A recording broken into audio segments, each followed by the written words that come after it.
She wore white to my wedding. Not ivory. Not cream. Not champagne. Or any of those soft excuses people use when they want to pretend they're not doing exactly what they're doing. Pure, bright, bridal white. My mother-in-law, Eleanor Ashford, walked into my wedding ceremony in a floor-length white gown with beading on the bodice, looking like she was the one about to say, "I do." Everyone noticed. The whispers rippled through the room like wind through tall grass. My bridesmaids exchanged looks. My mother's jaw tightened. And my husband, my brand-new husband, just laughed. "That's just Mom," Derek said, squeezing my hand. "Don't let it bother you. Don't let it bother you." I heard those words so many times over the next 5 years. Every insult, every humiliation, every calculated cruelty. Don't let it bother you. So I didn't. Smiled. I swallowed. I survived. And I watched. I documented. Waited. 5 years later, I sat in a courtroom while my soon-to-be ex-husband and his mother smirked at me from across the aisle, certain they had already won. Then I handed the judge a flash drive. And Eleanor Ashford collapsed. Before I tell you what was on that drive, tell me, where are you listening from? Drop your location so I know I'm not alone. I met Derek Ashford at an art gallery opening. I was 24, 2 years out of art school, working as a freelance graphic designer while trying to sell my paintings on the side. I was surviving, barely, the kind of life where you count every dollar and creativity feels like both a blessing and a curse. He was 27, confident, wearing a suit that cost more than my monthly rent. He stood in front of one of my pieces, a chaotic abstract in reds and golds, and stared at it for a full 5 minutes before he spoke. "This is angry," he said. "Excuse me." The painting. Angry, but controlled. Like someone screaming underwater. I didn't know what to say. Most people at these openings talked about color palettes and brushwork. No one had ever described the feeling before. That's actually what I was going for. He turned to look at me. Dark hair, blue eyes, a smile that felt like a spotlight. "I'm Derek. And I think I need to buy this painting." He bought it. Then he bought me dinner.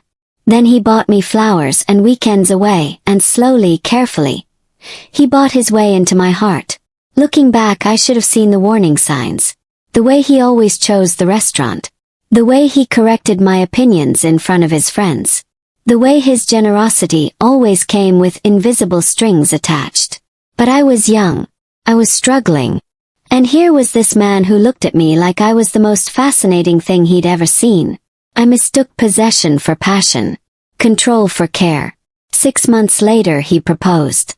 A year after that we were married. And that's when I met Eleanor. I had met her before, of course.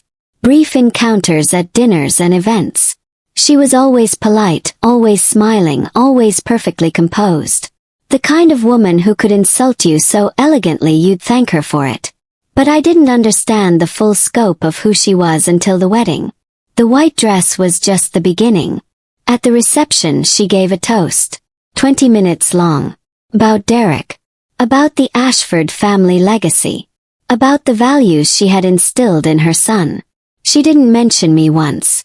When I approached her afterward, trying to be gracious, trying to build a bridge, she looked me up and down with those cold gray eyes and said, "The dress is lovely.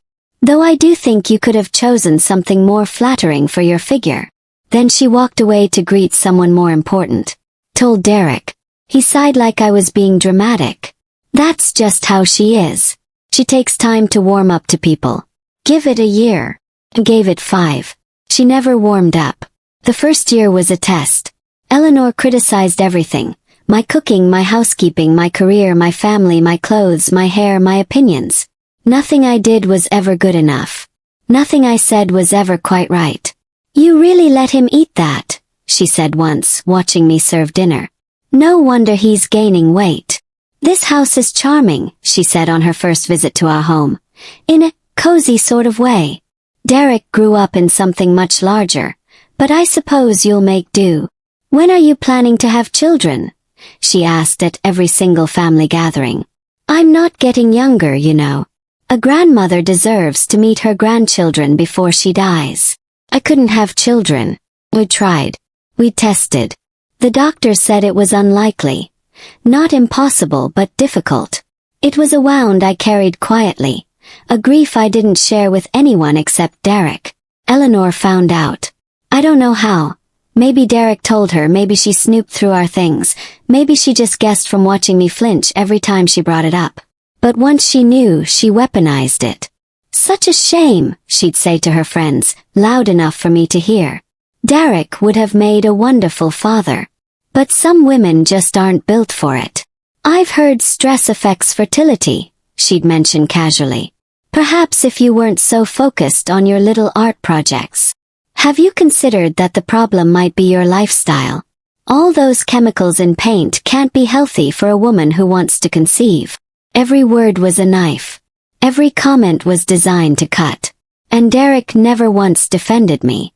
She doesn't mean it like that, he'd say. You're being too sensitive.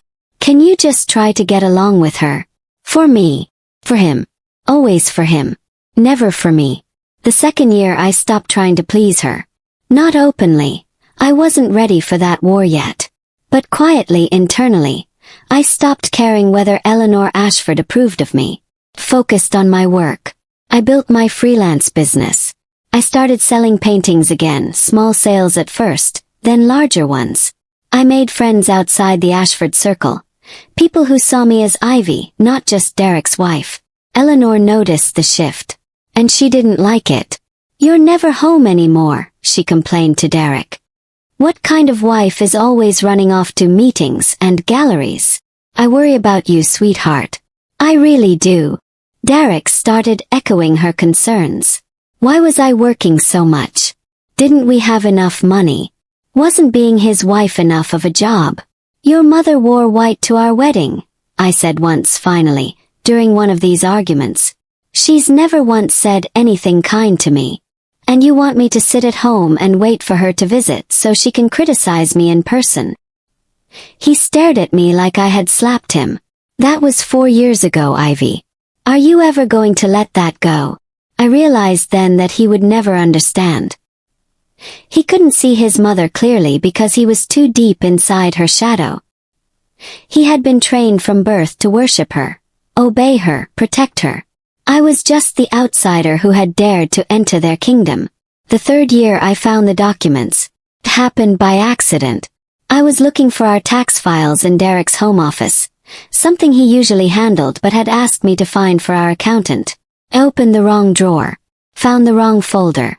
Inside were bank statements. Not from our accounts. From accounts I'd never seen before. Shell companies with strange names. Wire transfers to offshore locations. Receipts for donations to charities I'd never heard of. I didn't understand all of it. But I understood enough to know something was wrong. Took photos. Put everything back exactly as I'd found it. And I started paying attention. Over the next few months I pieced together the truth. Eleanor ran a charitable foundation, the Ashford Family Trust. On paper, it funded scholarships and community programs. In reality, it was a machine for laundering money and evading taxes. Fake donations. Inflated expenses. Funds that disappeared into shell companies and reappeared as consulting fees paid to Eleanor herself. And Derek was part of it. His company, the one his mother had set up for him, the one that supposedly made him a successful businessman, was one of the shells. Money flowed through it like water through a sieve, coming out clean on the other side. I couldn't prove everything. Not yet. But I knew enough to know that the perfect Ashford family was built on crimes. I should have left then. I should have taken what I knew, walked out the door, and never looked back. But I was scared. Eleanor had power, real power. Money, connections, lawyers. If I accused her without proof, she would destroy me. If I ran without a plan, I would have nothing. So I stayed. And I watched. And I collected. Every document I could access I photographed. Every conversation I overheard I noted. Every receipt, every transfer, every suspicious meeting, I built a file. Not for revenge. Not yet. For protection. Because I knew even then that one day I would need it. The 4th year, Derek started staying late at the office. First I believed him. Work was busy. Projects were demanding. The economy was complicated. Then I found the text. Her name was Amanda, 23. An assistant at his company. The messages were explicit, not just about what they were doing but about me. When are you going to leave her? Amanda wrote. Soon. Mom says we need to wait for the right moment. Make sure she doesn't get anything in the divorce. Your mom is scary. She's strategic. That's how we've always operated. I read those messages in the bathroom of my own home, sitting on the cold tile floor, feeling something inside me shift from grief to ice. He was cheating on me. It hurt. But he was planning with his mother to destroy me. That was war. I forwarded the messages to myself. Deleted the evidence that I'd seen them. Went back to bed beside the man who was plotting my ruin. And I slept perfectly. 'Cause now I had a target. And I had a plan. The 5th year was preparation. I contacted Caroline, an old friend from college who had become a divorce attorney. Not just any attorney. One of the best in the state. Ruthless, brilliant, and completely loyal to her clients. I told her everything. The affairs. The financial crimes. The years of abuse. You have grounds for divorce, she said. But if you want to protect yourself, really protect yourself, you need to be strategic. If Eleanor Ashford sees you coming, she'll bury you. I know. So what do you want, Ivy? A quiet exit? Or justice? I thought about the white dress. The years of insults. The way Derek had laughed while his mother humiliated me at my own wedding. Justice, I said. I want them to lose everything. Caroline smiled. Then let's build a case. For 8 months I gathered evidence. I hired a private investigator. Paid for with money I'd saved from my artwork. Money Derek knew nothing about. The investigator found more than I expected. Secret accounts, offshore holdings, a network of fraud that stretched back 20 years. Eleanor Ashford wasn't just a cruel mother-in-law. She was a criminal. And she had been operating in plain sight for decades because no one had ever dared to look. I documented everything. Caroline reviewed it all. We built a case that was airtight, overwhelming, undeniable. Then Derek asked for a divorce. He did it over dinner. Casual, almost bored, like he was ordering dessert. This isn't working, Ivy. We both know it. I think we should separate. I pretended to be shocked. Pretended to cry. Pretended to beg him to reconsider. Inside I was smiling. He thought he was in control. He thought he was making the first move, catching me off guard, setting the stage for a divorce that would leave me with nothing.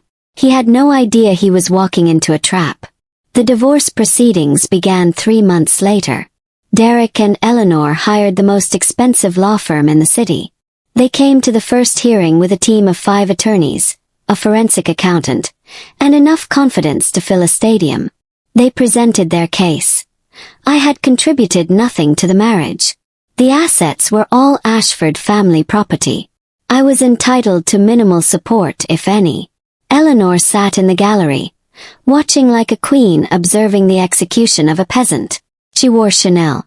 She smiled. My turn came. I stood up, walked to the front of the courtroom, looked at the judge. Your Honor, I have evidence I'd like to submit. It's relevant to the division of assets, and to several other matters the court may find interesting. Derek's lead attorney objected. Your Honor, this is highly irregular. I'll allow it, the judge said. Proceed. I handed over the flash drive. The courtroom had a screen, standard for presenting evidence. The judge's clerk connected the drive. The files appeared. Bank statements, wire transfers, shell company registrations, tax filings that didn't match reality. I watched Derek's face as the documents filled the screen. Watched it go from confusion to recognition to terror. These documents, I said, show a pattern of financial fraud committed by the Ashford Family Trust and its affiliated entities over the past 20 years. Money laundering, tax evasion, wire fraud. The total amount exceeds $40 million. Gasps from the gallery. The attorneys scrambling. Derek staring at me like he'd never seen me before. Additionally, I continued, I have evidence that my husband was aware of and participated in these activities. His company, Ashford Holdings, was used as a vehicle for several of these transactions. I turned to look at Eleanor. She was gripping the bench in front of her. Her face had gone gray. Her perfect composure was cracking like ice in spring. Your Honor, I said, I'm not just requesting a fair divorce settlement. I'm requesting that this evidence be referred to the appropriate federal authorities. The judge looked at the screen, looked at Derek, looked at Eleanor. This court is in recess, she said. And I'm making some phone calls. Eleanor fainted. Not dramatically, not gracefully. She simply crumpled, sliding off the bench onto the floor like a puppet whose strings had been cut. Derek ran to her. The attorneys huddled. Someone called for water, for air, for a doctor. And I stood there, still and calm, watching the kingdom fall. Caroline appeared beside me. That was beautiful, she whispered. It was necessary. What happens now? Now they face consequences. For the first time in their lives.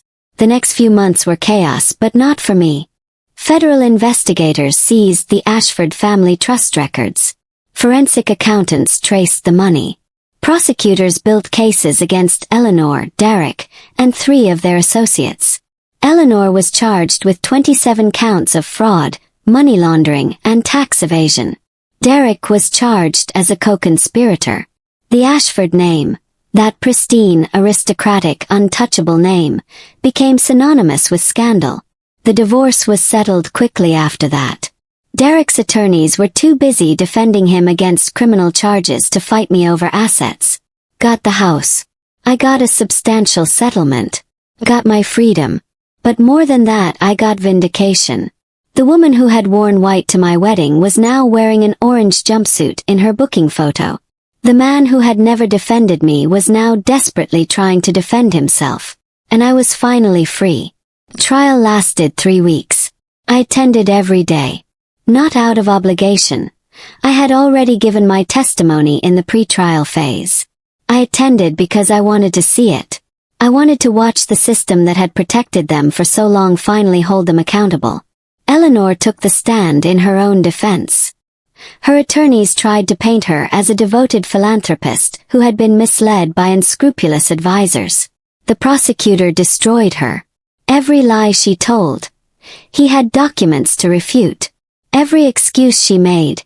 He had evidence to contradict. By the end of her testimony, even her own attorneys looked defeated.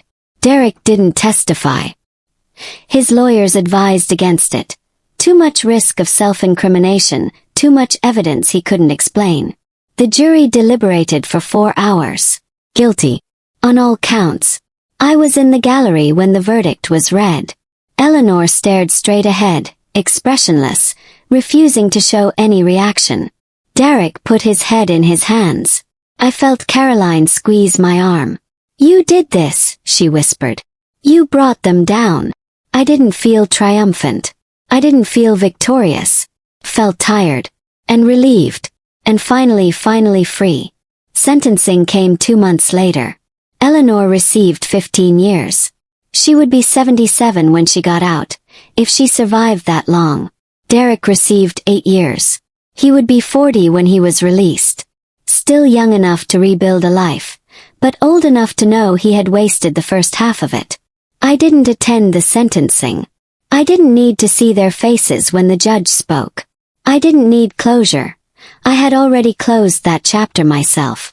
Instead, I was in my studio. My new studio in the house that used to be theirs, converted from Eleanor's pristine formal living room into a space full of color and chaos and creation. I was painting. Not angry abstracts like the one Derek had bought all those years ago. Something different. Something softer. A landscape in greens and golds, full of light and possibility. A new beginning. Richard Ashford called me once, about a year after the trial. Derek's father. The man who had stood in his wife's shadow for 40 years, who had said nothing while she terrorized me, who had signed whatever document she put in front of him without ever asking questions. I wanted to apologize, he said. His voice was thin, old, broken. I knew something was wrong. I knew how she treated you. I should have done something. Yes, you should have. Silence. I don't expect forgiveness, he said. I just wanted you to know that I see it now. What she was. What I enabled. I'm sorry, Ivy. I'm truly sorry. I thought about all the family dinners where he had sat quietly while Eleanor dismantled me. All the holidays where he had watched and said nothing. All the years of complicit silence. Thank you for calling, Richard. But apologies don't undo decades of harm. They're just words. I know. I hope you find peace. But I can't give it to you. Hung up. That was the last time I spoke to anyone named Ashford. 2 years have passed since the trial. I'm 34 now. I live alone but not lonely. I have my art, my friends, a life I built from the wreckage of the one I escaped. Last month, I had my first solo exhibition at a real gallery. Not a small community space, not a local cafe. A real gallery in the city, with reviews in the paper and collectors flying in from out of state. The centerpiece was a large painting called White Dress. It's not literal. I don't paint that way anymore. It's abstract, a study in white and red and black, chaos contained within structure, rage transformed into beauty. A woman came up to me at the opening. She stared at the painting for a long time before she spoke. This is about her, isn't it? She asked. The mother-in-law. I read about the case. I didn't deny it. It's about a lot of things. It's beautiful. A pause. And angry. Like someone screaming underwater. Smiled. Derek had said those exact words to me once, about a different painting in a different life. That's what I was going for, I said. She bought it for $20,000. I donated the money to a real charity. One that actually helps people. If you're out there, the daughter-in-law who can't do anything right, the wife whose husband never defends her, the woman being slowly destroyed by someone else's cruelty, I want you to tell you something. You are not powerless. You might feel powerless. They want you to feel powerless. The Eleanor Ashfords of the world survive by convincing their victims that resistance is futile, that the system protects them, that you are small and they are inevitable. But you have something they will never understand. The ability to watch, to wait, to document, to prepare. Cruelty makes people careless. They do terrible things and assume they'll never face consequences. They leave trails of evidence because they can't imagine anyone would dare to follow them. Follow them. Document everything. Save everything. Build your case slowly, carefully, brick by brick. And when the moment comes, and it will come, be ready. Not for revenge. Revenge is about making them suffer. This is about justice. Justice is about making them accountable. There's a difference. Revenge would have been burning down their house. Justice was watching them burn down their own. Last week I received a letter. No return address. Postmarked from the federal women's prison where Eleanor is serving her sentence. I almost threw it away unopened. Almost. But curiosity won. Dear Ivy, it read. I have had a great deal of time to think about my life and the choices I made. I want you to know that I don't blame you for what happened. You did what you had to do. I underestimated you and I paid the price. Perhaps, in another life we could have been allies instead of enemies. We are more alike than you know. Sincerely, Eleanor. I read it twice. Then I laughed. Even now, convicted, imprisoned, stripped of everything, Eleanor Ashford was still trying to manipulate. Still trying to rewrite the narrative. Still trying to cast herself as something other than what she was. We are more alike than you know. Well, we weren't. She was a woman who destroyed people for power. I was a woman who survived destruction and rebuilt. She wore white to my wedding to humiliate me. I wore truth to her trial to free myself. We were nothing alike. I burned the letter. Watched the paper curl and blacken. Felt nothing but closure. She was behind bars. Her son was behind bars. Their empire was ashes. And I was here. Free. Creating. Living. That was the only response she deserved. I don't think about them much anymore. Sometimes when I'm painting late at night, I'll remember a particular insult or a specific moment of cruelty. It flickers through my mind like a flash of lightning. Bright, sharp, gone. I don't push the memories away. I let them come, let them remind me of what I survived, and then I let them go. The past is a teacher, not a prison. I learned its lessons. I don't need to live there anymore. My life now is quiet, full. I wake up when I want. Paint what I want. I see friends who value me, date people who respect me, build a career that belongs to me alone. No one controls me. No one diminishes me. No one makes me feel small. And if anyone ever tries again, I know exactly what to do. Document. Prepare. Then strike. If this story satisfies you somewhere deep, then subscribe to Revenge Avenue. The next story might feel as familiar as your own family. Ivy Ashford. Full body visual prompt. Full body portrait of a woman, 29 years old, standing against plain warm beige studio background. Caucasian American with fair skin covered in light golden freckles across nose, cheeks, and shoulders. 5 feet 6 inches, slender artistic build. Long wavy copper red hair, natural and flowing, falling past shoulders with loose curls. Bright green eyes, vibrant and perceptive, slightly cat-like. Soft features, natural pink lips. Minimal makeup with just mascara and tinted lip balm. Relaxed bohemian posture. One hand resting on hip, slight knowing smile. Wearing flowy sage green linen blouse with rolled sleeves, high-waisted vintage wash mom jeans, brown leather ankle boots with low heel. Layered gold necklaces. One choker, one longer pendant. Small gold hoop earrings. Woven leather bracelet on right wrist. Style is artsy, warm, effortlessly creative. Natural short fingernails with no polish. Expression. Calm, perceptive, quiet confidence with a hint of mischief. The face of someone who sees everything and says little until it matters. Eyes that sparkle with intelligence and hard-won wisdom. Soft warm studio lighting, clean minimal aesthetic, ultra-realistic photography style, 8K quality, full body shot from head to mid-thigh warm golden tones.